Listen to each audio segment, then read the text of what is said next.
I didn't lose my balance hiking or rushing downstairs. I lost it brushing my teeth barefoot, half awake, staring into the mirror. 1 second I was steady. The next I was grabbing the sink, heart racing. It was small, barely a slip, but in that tiny moment something clicked. If this can happen here in my own bathroom, what else am I missing? If you're watching this, there's a chance you've had a moment like that too. A wobble, a stumble, a quiet fear that maybe your body doesn't respond like it used to. But here's the truth. It's not your age. It's not weakness. It's daily habits, and science now shows that over 99% of women over 60 experience preventable balance loss. Mistake number 6. It sent me to the floor. Mistake number 3.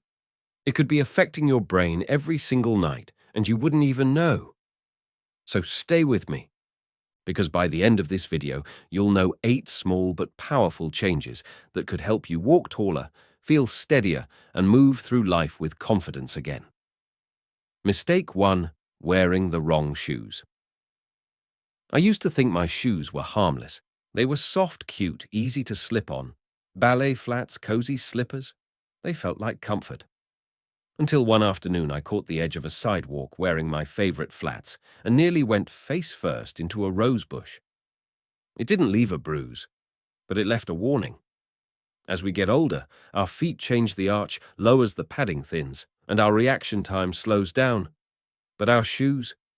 We often keep wearing the same ones we trusted 10 or even 20 years ago, and that trust can become a trap. Here's what science says. The Journal of the American Geriatric Society found that simply being barefoot or wearing slippers at home can double your risk of falling. The American Orthopedic Foot and Ankle Society warns that shoes without proper arch and ankle support are a leading cause of instability in older adults. So yes, your shoes may feel gentle, but underneath they could be quietly sabotaging your balance. And it's not just about what you wear outside. I used to shuffle around the house in soft indoor slippers until I nearly slipped carrying a laundry basket. Now I wear supportive indoor shoes, lightweight, grippy, secure. It changed how I move through my home. I walk taller. I feel safer. So here's what to look for in a shoe that truly supports you. A non-slip rubber sole, no smooth bottoms. Good arch and heel support. Cushioned insoles, memory foam is a plus. A secure fit, not too loose, not too tight. And yes, even for inside the house, this isn't about giving up style. It's about reclaiming stability and freedom. Your feet are your foundation. And at this stage of life, a strong foundation isn't optional. It's everything. Mistake 2. Skipping strength training. For a long time, I thought I was active enough. I cooked, cleaned, walked around the block. I assumed that was enough to stay strong. Until the day I tried to get out of a low chair and couldn't not without pushing off with both arms. That moment hit me harder than I expected. I realized I hadn't just lost strength. I'd lost the trust I had in my own body. Here's what science tells us. According to Harvard Health, adults lose 3 to 5% of muscle mass every decade after the age of 30, and that number climbs after 60. The National Institute on Aging confirms that loss of leg and core strength is one of the biggest risk factors for falls in older adults. But here's the good news. It's never too late to rebuild. I didn't join a gym. I didn't lift heavy weights. I just started small. I kept 2 light dumbbells near the couch. And during commercials or quiet moments, I do simple movements, bicep curls, seated leg lifts, wall push-ups. Even without weights, just moving with intention made a difference. Within weeks, I noticed it was easier to stand up, carry groceries, and walk up gentle hills. But the biggest change wasn't physical, it was emotional. I felt steadier, more capable. I wasn't bracing for a fall anymore. I was trusting myself again. Here's how you can start right now. Try 10 chair squats a day. Do wall push-ups while waiting for the kettle to boil. Practice seated leg extensions during your favorite show, or just hold onto a chair and rise onto your toes. 3 times a week. 10 minutes. That's all it takes. This isn't about building muscles to show off. It's about building muscles that protect you. Strength is your safety net, and every rep is a quiet act of self-care. You don't have to move like you're 30. You just need to move like you still matter, because you do. Mistake. 3. Ignoring vision changes. I thought my eyes were just fine. I could still read. I could still recognize faces. I told myself, these glasses are good enough. So I wore the same prescription for nearly 4 years. And then one night, I got up to use the bathroom. I didn't want to wake my husband, so I didn't turn on the light. I misjudged a small rug in the hallway. One wrong step, and I went down hard on my knee. It took more than a week to stop limping, but the lesson that stayed much longer. We don't often think of vision when it comes to balance, but your eyes and your brain are constantly working together to calculate where you are in space, how far to step where the edge is, how to avoid that shadow in the hallway. Here's what science shows. The National Eye Institute explains that as we age, we naturally lose contrast sensitivity and depth perception even before we notice it. And a study in ophthalmic and physiological optics found that older adults with even minor visual impairments are nearly 3 times more likely to fall. And that doesn't just apply to people with diagnosed eye diseases, it applies to anyone whose glasses are outdated, scratched, or not optimized for low light. So I finally went to the eye doctor. My prescription had changed, but I also learned about anti-glare lenses and contrast-enhancing coatings, especially helpful for night lighting and shadows. And that rug in the hallway, I replaced it with a non-slip mat. I added plug-in night lights, one by the bed, one in the hallway, one in the bathroom. Now, when I get up at night, I don't tiptoe in fear. I move confidently, because I can see clearly. Here's what you can do today. Schedule an eye exam, especially if it's been over a year. Ask about lenses made for low light and contrast. Add warm LED nightlights in every path you walk at night. Keep your glasses clean and scratch-free. Even that matters. Vision isn't just about seeing the world. It's about staying upright in it. You don't have to wait for a fall to open your eyes. You can choose clarity and safety starting now. Mistake 4. Overlooking medication side effects. I started a new medication for blood pressure. Nothing unusual, just one little pill a day like my doctor said. But within a week, I noticed something strange. Every time I stood up, the room felt slightly tilted, not spinning, just off, like the floor wasn't quite where I thought it would be. I blamed it on being tired, or maybe I wasn't drinking enough water, but deep down, I knew something felt different. Then one evening I stood up from the couch too quickly and stumbled straight into the coffee table. I didn't fall, thank goodness, but I could have. And that night, for the first time, I actually read the fine print on the bottle. May cause dizziness, loss of balance. That was the moment I realized the pills meant to help me were quietly putting me at risk. Here's what the research says. According to the Centers for Disease Control and Prevention, CDC dizziness from medications is one of the most common contributors to falls in older adults. And the National Institute on Aging reminds us that our bodies metabolize drugs differently as we age, meaning a dose that once worked fine at 55 might be too strong at 70. Combine that with other prescriptions. Supplements or even over-the-counter pain relievers and side effects can sneak up in ways we don't expect. I brought it up with my doctor. He reviewed everything I was taking, even the vitamins, and adjusted the dose. Just like that, the dizziness faded, and my confidence slowly came back. So here's what I want you to do. Make a full list of everything you take: prescriptions, vitamins, supplements, even occasional meds like ibuprofen. Write down any symptoms you've felt: fatigue, lightheadedness, mental fog, dizziness. Bring that list to your next doctor or pharmacist visit, and don't hold back any questions. This isn't being dramatic. This is being responsible. You know your body better than anyone else. If something feels off, trust that instinct. Speak up. Sometimes the smallest adjustment can prevent the biggest fall. Mistake 5. Furniture walking.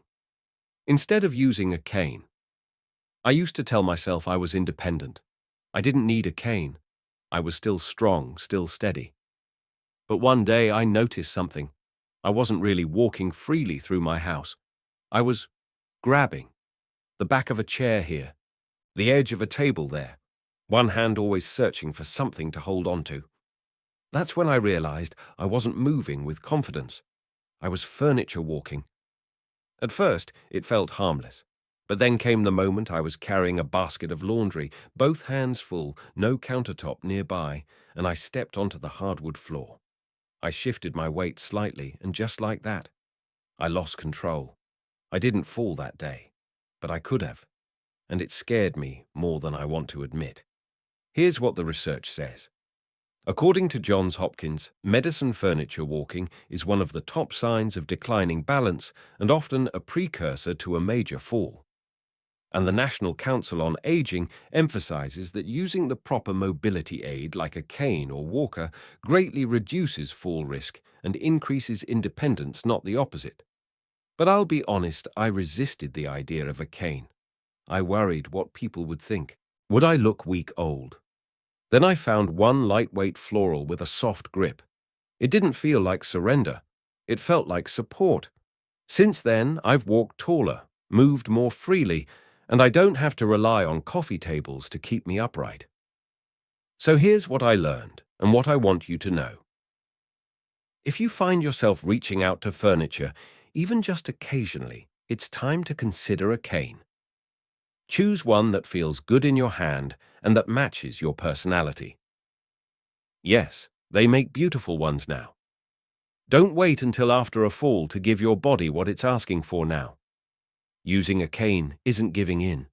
It's giving yourself the freedom to move without fear, and that is real independence. Mistake 6. Avoiding balance exercises. I always thought balance was just natural. You either had it or you didn't, and I had it until I didn't. The first time I tried to stand on one foot in a wellness class, I was shocked. 10 seconds felt like forever. I wobbled. My ankle trembled. I had to put my foot down. And in that moment, I realized something I'd been doing nothing to maintain my balance. I just assumed it would stay with me, like breathing, like blinking. But it doesn't. Here's what science tells us. The Centers for Disease Control and Prevention, CDC, reports that regular balance training can reduce fall risk by up to 37% in older adults. As we age, our ankles stiffen, core muscles weaken, and our brain stops practicing the micro-adjustments that keep us upright unless we actively train for it. And the best part? It doesn't take hours, or fancy equipment, or a gym. I started with just a few minutes a day, standing on one foot while brushing my teeth, walking heel to toe down the hallway, shifting my weight side to side while holding a chair. Within weeks, I noticed something I hadn't felt in a long time: stability. Not just in my body, but in my confidence. I stopped hesitating on curbs. I walked across gravel without second-guessing every step. And one morning, I caught myself dancing in the kitchen. Because balance isn't just physical. It's emotional. It's the trust you rebuild with your own body. So here's how to start. Try the one-leg stand every morning. Even 10 seconds per leg makes a difference. Walk heel to toe for 10 steps forward and back. Shift your weight gently side to side, holding a sturdy chair. 5 minutes, 3 times a week. That's all it takes to start reawakening the parts of you that know how to stay upright. Don't wait for a fall to take your balance seriously. Think of it like brushing your teeth, simple daily and life-changing over time. Mistake 7. Not drinking enough water.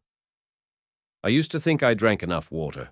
A cup of tea in the morning, some coffee in the afternoon, maybe a glass of something with dinner. But one day I stood up from the couch and everything tilted. My heart raced. My hands reached for the wall. I didn't fall, but I felt off, dizzy, lightheaded. I blamed it on aging, until my doctor asked me one simple question: how much water do you actually drink? I didn't have a good answer. Here's what the science says. According to the Mayo Clinic, even mild dehydration can cause dizziness, fatigue, confusion, and unsteadiness, especially in older adults. The National Library of Medicine notes that as we age, our sense of thirst weakens, meaning we may not feel thirsty even when our bodies are running low on fluid. That was exactly what happened to me. So I started tracking it. Just a little notepad by the fridge. I wasn't even getting 4 cups of real water a day, not counting the tea, coffee, or soda. Once I made a change, aiming for 6 to 8 cups of actual water, the difference was stunning. My energy improved. My head felt clearer. I wasn't grabbing for walls anymore. I simply felt more stable. Here's how you can make it easier. Keep water where you can see it next to your chair, your bed, in your bag. Get a bottle you love, something pretty light and easy to carry. Add a slice of lemon, cucumber, or mint if you need a little flavor. Don't count coffee or black tea, they can actually dehydrate you. And if you're not a fan of plain water, try herbal teas, broth-based soups, or fruit-infused water. Just watch for added salt or sugar. Hydration may sound simple, but for women our age, it's one of the most overlooked and most powerful tools we have to stay upright and clear-headed. So before you reach for another pill, ask yourself, have I had enough water today? Because sometimes balance starts with a sip. Mistake. 8. Living in a fall unfriendly home. My home used to feel like the safest place in the world. Every corner, every step, every hallway, I knew them by heart. But one morning, with a laundry basket in my arms, I caught the edge of a rug I'd walked across 1,000 times and went straight down. I didn't break anything, but I sprained my ankle. 2 weeks of missed walks, missed church, missed confidence. That's when it hit me my home hadn't changed, but I had. And the things that used to be fine, a rug corner, a dim hallway, a slick bathroom floor, had quietly become hazards. Here's what the data says. According to the CDC, more than 60% of falls happen at home. Most of them involve simple environmental risks that could have been fixed in under 10 minutes. So I took a fresh look, not with my eyes, but with safety in mind. And what I saw surprised me. In the bathroom, no grab bars. In the hallway, 1 dim bulb.